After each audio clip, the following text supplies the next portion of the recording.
இலங்கை சிறையில் அடைக்கப்பட்டுள்ள ராமேஸ்வரம் மீனவர்களை விடுவிக்க ஒன்றிய அரசு நடவடிக்கை எடுக்க வலியுறுத்தி மீனவர்கள் காலவரையற்ற போராட்டத்தில் ஈடுபட்டுள்ளனர். இது பற்றிய மேலும் விவரங்களை தருகிறார் நமது செய்தியாளர் கார்த்திக். மீனவர்களுடைய போராட்டத்தில் என்னென்ன கோரிக்கைகள் எல்லாம் முன்வைக்கப்பட்டு வருகிறது? கூடுதல் விவரம்.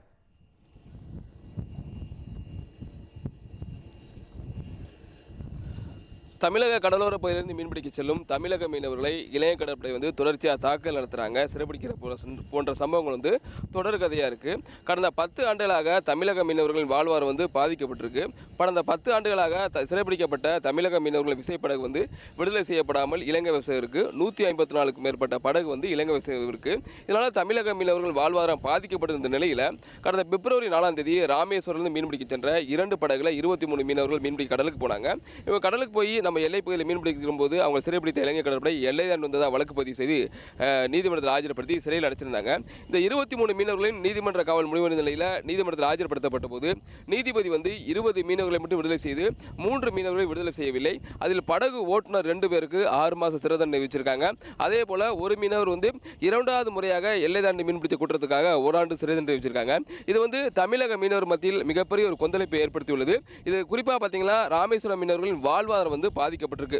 இது சம்பந்தமாக ராமேஸ்வரம் மீனவர்களின் ஒரு ஆலோசனை கூட்டம் நேற்று நடைபெற்றது. இந்த கூட்டத்தில் இலங்கை சிறைபிடிக்கப்பட்டு வைத்துள்ள அந்த 3 மீனவர்களை உடனே விடுதலை செய்ய வலியுறுத்தி காலவரையற்ற வேலைநிறுத்த போராட்டத்தில் ஈடுபட்டிருக்காங்க. இந்த வேலைநிறுத்த போராட்டம் இன்று முதல் நாளாக துவங்கியிருக்கு. இதன் காரணமாக 700க்கும் மேற்பட்ட விசைப்படகுகள் மீன்பிடிக்க கடலுக்கு செல்லாமல் படகெல்லாம் கரையோர் நிறுத்தியிருக்காங்க. மத்திய அரசிற்கும் அதே போல இலங்கை அரசிற்கும் எதிர்ப்பு தெரிவிக்கும் வகையில் படகுகளில் கருப்பு கொடி கட்டி தன் போராட்டத்தில் ஈடுபட்டு வராங்க. இந்த போராட்டம் குறித்து பேசுவதற்கு மீனவர் ஒருவர் அவர் கேட்பான். இந்த போராட்டம் எப்படி நடந்துருக்கு? இந்த போராட்டம் எங்களுடைய வாழ்வாதாரமே முற்றிலுமாக பாதிச்சிருச்சு. நான் ஒரு சட்டவிரோதமாக செய்கிற ஒரு குற்றம் மாதிரி எங்களை இந்த மீனவனுக்கு 6 மாத சிறை தண்டனை இலங்கை அரசு கொடுத்துருக்கு. ஆனால் நாங்கள் இதை ரொம்ப வன்மையாக கண்டிக்கிறோம். நாங்கள் உண்மையாக வயிற்று பொழப்புக்காக மீன் பிடிக்க போகிறோம்.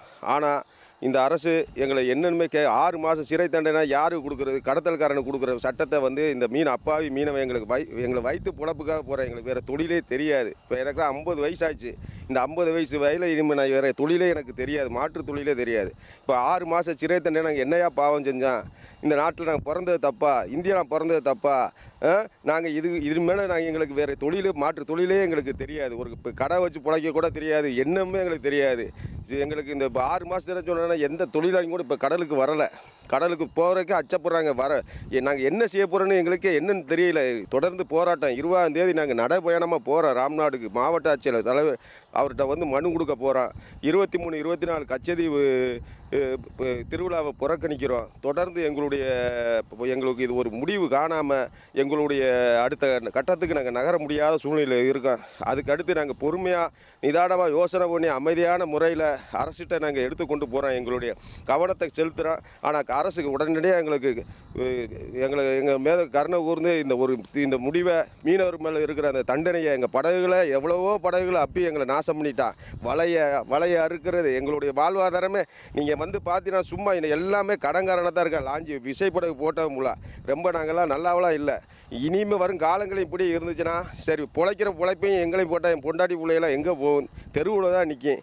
இப்படியே நிலைமை நீடிச்சுக்கிட்டே இருக்குது. இதுக்கு 2 அரசாங்கமும் இருந்து நல்ல ஒரு முடிவை எடுத்து இதோட ஒரு நல்ல ஒரு தீர்வை கொடுங்க. இல்லை இந்த 1000 விசைப்படகு ஒரு 10,000 ஒரு 2 லட்சம் 3 லட்சம் பேர் அதை நம்பி சார்ந்து இருக்காங்க. அந்த தொழிலை நம்பி உடனடியாக நாங்கள் மத்திய மாநில அரசு எங்களுடைய போராட்டத்தை கவனம் கொண்டு இந்த மீனவனை பாதிக்கப்பட்ட அந்த மீனவங்களை 6 மாதம் சிறையில் இருக்கிற அந்த மீனவனை 2 வருஷம் சிறை போட்டிருக்க அந்த மீனவர்களையும் உடனடியாக விடுதலை செஞ்சு கொடுத்தீங்கன்னா உண்மையிலே எங்களுடைய வாழ்வாதாரத்தை காப்பாற்றுங்க. எங்களுக்கு என்ன செய்யணுமே தெரியலை. எப்படி நான் பேசினது லைவில் கூப்பிட்டாப்புல எப்படி பேசணும் கூட எனக்கு தெரியலை.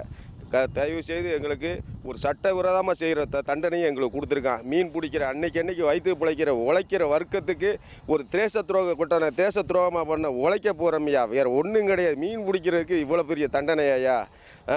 உடனே எங்களுக்கு மத்திய மாநில அரசு உடனடியாக எங்களுக்கு இந்த கோரிக்கையை ஏற்று உடனடியாக அந்த மீனவர்களை விடுதலை செஞ்சு எங்கள் வாழ்வாதாரத்தை காப்பாற்றுங்க. போதுமாயா? மீனவர்கள் மனக்குமுறையில் நீங்களே கேட்டிருக்கலாம். இந்த இலங்கை வசம் உள்ள அந்த படகை வந்து விடுதலை செய்ய வேண்டும். அதே போல் 6 மாதம் சிறை தண்டனை வச்சு அந்த 2 மீனவர்களையும், ஓராண்டு சிறை தண்டனை வச்சு அந்த 1 மீனவர்களையும் உடனே விடுதலை செய்ய வேண்டும் என்பதே ஒட்டுமொத்த மீனவர்கள் கோரிக்கையாக இருக்குது. அப்படி விடுதலை செய்யாத பட்சத்தில் வருகின்ற செவ்வாய்க்கிழமை ராமேஸ்வரிலிருந்து நடைபயணமாக ராமநாதபுரம் ஆட்சியரை சந்தித்து கோரிக்கை மனு கொடுக்க இருக்காங்க. அதே போல் வருகின்ற 23, 24 நடைபெறக்கூடிய அந்த கச்சேரி திருவிழாவையும் புறக்கணிக்க மீனவர்கள் சொல்லியிருக்காங்க. மத்திய அரசு இலங்கை அரசுடன் பேசி தமிழக மீனவர் பிரச்சனைக்கு முற்றுப்புள்ளி வைக்க வேண்டும் என்பதே ராமேஸ்வரம் மீனவர்களின் கோரிக்கையாக உள்ளது. விரிவான தகவல்களுக்கு நன்றி கார்த்திக்.